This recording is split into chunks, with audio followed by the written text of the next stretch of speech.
Study IQ IAS, अब तैयारी हुई अफोर्डेबल।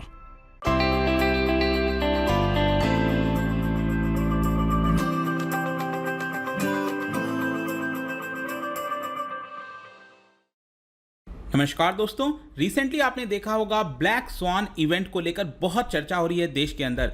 यहां पर आप देख पाओगे RBI report black swan event में trigger around 7.8 lakh crore outflow. तो ये ब्लैक स्वान इवेंट होता क्या है, इकोनॉमिक्स में इसको क्या कहते हैं, RBI ने ऐसा क्या कह दिया है, क्या भारत से $100 बिलियन जा सकता है। $100 billion comes to around 7.8 lakh crore. तो ये सब कुछ हम डिस्कस करेंगे डिटेल में। चलिए आगे बढ़ते हैं, लेकिन उसके पहले ध्यान रखिएगा यूपीएससी का अगर आप लाइव फाउंडेशन बैच लेना चाहते हैं तो कल तक आपके पास आखिरी मौका है, क्योंकि ये जो पूरा बैच है 20 जून का, जिसमें सारे क्लासेस लाइव पढ़ाए जा रहे हैं, वो कल क्लोज हो जाएंगे उसमें एडमिशन। और इसलिए आपके पास एक बहुत अच्छा मौका है कि साल भर जो पूरा पढ़ाई आप कर सकते हो और जो अगला प्रीलिम्स है 28 मई को 2023 में, वो आप दे पाएंगे। इसके अंदर बहुत सारे फीचर्स हैं, ये सब कुछ आप लीजिए। और इनॉग्रल ऑफर अफोर्डेबल रेट्स पर आपको दिया जा रहा है सिर्फ 18,500 में। Use the code Ankit live, तो जो पूरा कोर्स है 25,000 का, वो आपको इतने में मिल जाएगा हमारे ऐप और वेबसाइट पर। इसके अलावा अगर आप MCQs अटेम्प्ट करना चाहते हैं तो मेरे इंस्टा पेज पर जा सकते हैं, वहां पर स्टोरीज में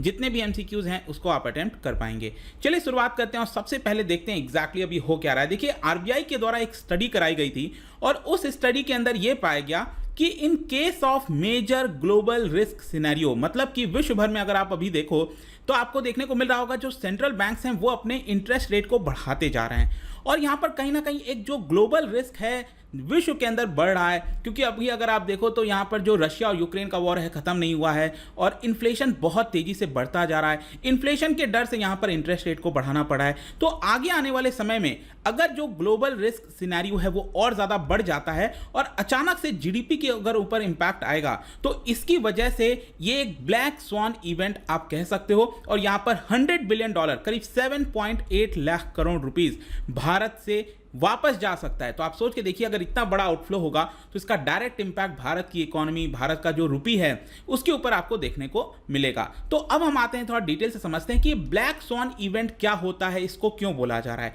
देखो, ब्लैक स्वान इवेंट कोई एक ऐसा इवेंट होता है पूरे विश्व भर में जो कि काफी रेयर होता है, अनप्रिडिक्टेबल इवेंट होता है। मतलब कि एक तो बहुत कम देखने को मिलता है ऐसा इवेंट, और ये अनप्रिडिक्टेबल होता है। आपने शायद प्रिडिक्ट कभी सोच ही नहीं सकता इंसान, ऐसी चीजों को ब्लैक स्वान इवेंट कहा जाता है और उसका इंपैक्ट बहुत ज्यादा होता है सोसाइटी के ऊपर।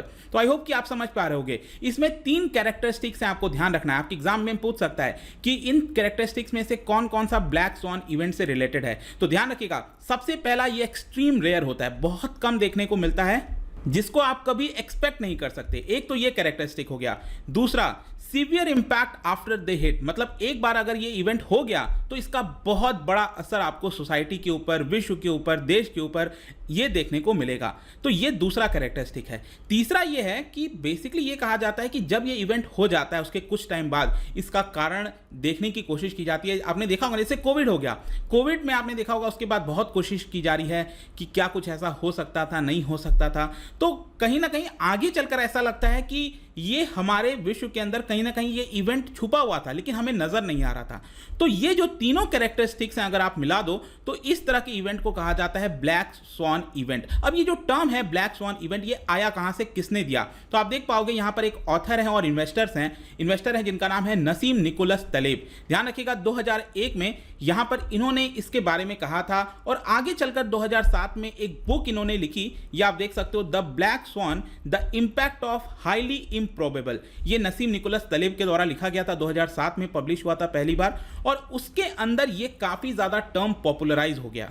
इनफैक्ट ये बुक ने इतना ज्यादा इंपैक्ट डाला था कि संडे टाइम्स ने इस बुक को कह दिया कि it is one of the 12 most influential book since world war 2। सोच के देखिए, 1945 के बाद से विश्व के अंदर जो टॉप 12 बुक्स हैं जिन्होंने बहुत इंपैक्ट डाला है उसमें से ये एक पर्टिकुलर बुक है। तो काफी एक इंपॉर्टेंट हो जाता है। और यहां पर इस बुक के अंदर मैं अगर आपको बताऊं तो जो तलेब हैं, जो निकोलस तलेब हैं, उन्होंने ये नहीं बताया है कि कैसे आपको प्रिडिक्ट करना है, क्योंकि ब्लैक स्वान इवेंट क्या होता है, आप प्रिडिक्ट नहीं कर सकते, बहुत रेयर होता है, आप प्रिडिक्ट नहीं कर सकते। तो इस बुक के अंदर उन्होंने ये नहीं कहा है कि कैसे प्रिडिक्ट कर सकते हैं, क्योंकि वो प्रिडिक्ट नहीं किया जा सकता, लेकिन हाँ इसके अंदर उन्होंने ये बताया है कि किस तरीके से आपको स्ट्रैटेजीज अपनानी है, अपना जो सिस्टम है इकोनॉमी को रोबस्ट करना है, ताकि अगर ये ब्लैक स्वान इवेंट आता है तो उस केस में आप कैसे बच सकते हो, आप अपने इकोनॉमी को कैसे बचा सकते हो, उसके बारे में उन्होंने इस पर्टिकुलर बुक के अंदर डिस्कस किया। वैसे ये जो टर्म है ना, अभी आप में से कई लोग सोच रहे होंगे तो आखिरकार इसका नाम ब्लैक स्वान क्यों कर दिया गया।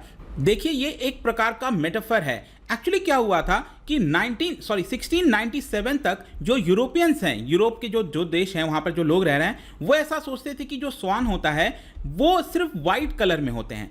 फिर 1697 में एक डच एक्सप्लोरर थे जिन्होंने ऑस्ट्रेलिया में पहली बार ब्लैक स्वान को स्पॉट किया था।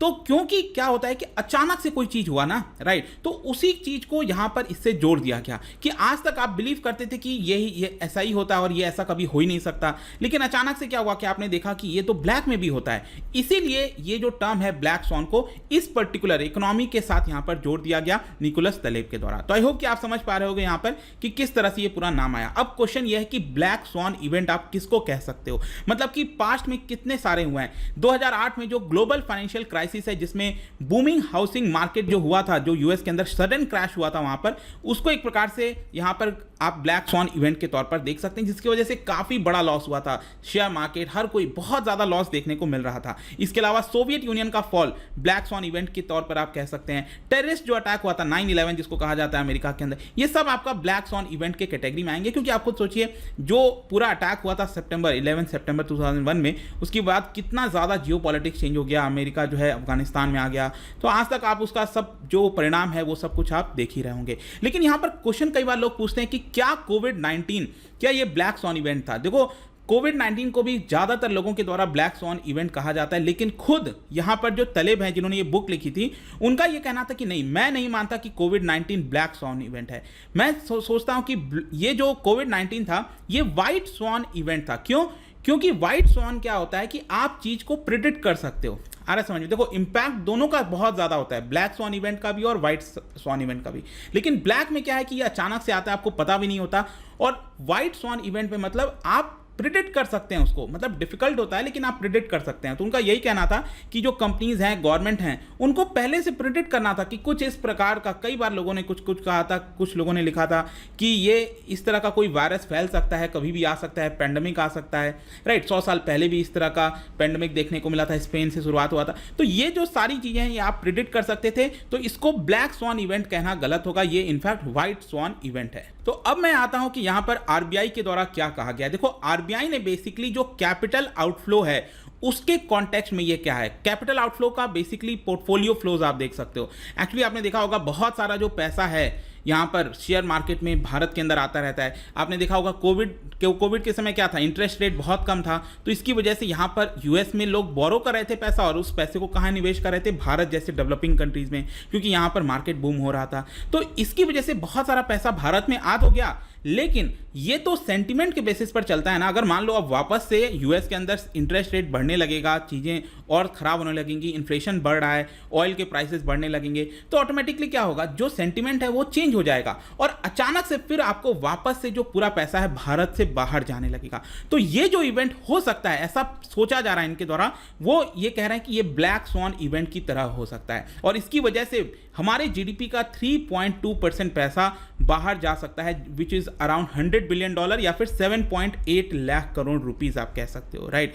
तो इसी पर्टिकुलर चीज को आरबीआई के द्वारा बोला गया, और ये जो रिपोर्ट है ना, वो इसको ऑथर किया है by RBI deputy governor Michael Debabrata Patra के द्वारा, और इसके अंदर और भी 2 लोग शामिल थे। और उनका ये कहना था इस रिपोर्ट के अंदर कि इससे अगर हमें थोड़ा सा बचना है तो हमारे पास लिक्विड रिजर्व्स होना चाहिए। आपने देखा होगा ना आरबीआई के पास इस समय फॉरेक्स रिजर्व बड़ी मात्रा में हो रहा है, तो अगर हमें इससे में बचना है, और मान लो क्या होगा, अचानक से बहुत सारा पैसा बाहर जाने लगेगा, डॉलर बाहर जाएगा, तो रुपी गिरने लग जाएगा। 78 तो ऑलरेडी क्रॉस हो गया है, 80, 85, 90 इस तरह से होने लगेगा, जो कि हमारे इकोनॉमी के लिए इतना ज़्यादा अच्छा नहीं है, और इसकी वजह से इसको कंट्रोल करने के लिए हमारे पास प्रॉपर रिजर्व होना चाहिए। तो यही यहाँ पर बोला गया है, और इसीलिए इसकी इतनी चर्चा हो रही है। बट आई होप कि ये जो पूरा वीडियो था इससे आपको एकदम क्रिस्टल क्लियर समझ में आ गया होगा ये है क्या। जाने से पहले एक इंटरेस्टिंग क्वेश्चन, इकोनॉमी की हम बात कर रहे हैं, तो आपने सुना होगा इंडेक्स के बारे में, physical quality of life index. इसमें 3 इंडिकेटर्स होते हैं, क्या बता सकते हो वो 3 इंडिकेटर्स कौन से हैं? इसका राइट आंसर आपको पता ही है, मेरे इंस्टाग्राम पर तो मिलेगा ही, वहां पर अगर आप नहीं हो कोई बात नहीं, टेलीग्राम से भी ले सकते हो उसका सही उत्तर। मैं कई सारे जो एमसीक्यूज हैं वो यहाँ पर स्टोरीज में डालता रहता हूँ। बाकी अगर आपको पीडीएफ चाहिए तो टेलीग्राम पर आइए, अलग अलग सोशल मीडिया पर भी आप जुड़ पाओगे। और जैसा मैंने बताया, यूपीएससी के लिए आपके पास आखिरी मौका है। कल ये जो पूरा लाइव बैच है इसका एडमिशन क्लोज हो जाएगा। जल्द से जल्द इस बैच में एनरोल कराइए ताकि आप इसका फायदा उठा सकें। Use the code Ankit live हमारे ऐप और वेबसाइट पर। आई होप कि वीडियो आपको पसंद आया होगा। मिलता हूं आपसे next time. Till then, thank you very much, see you soon. Study IQ IAS, अब तैयारी हुई अफोर्डेबल।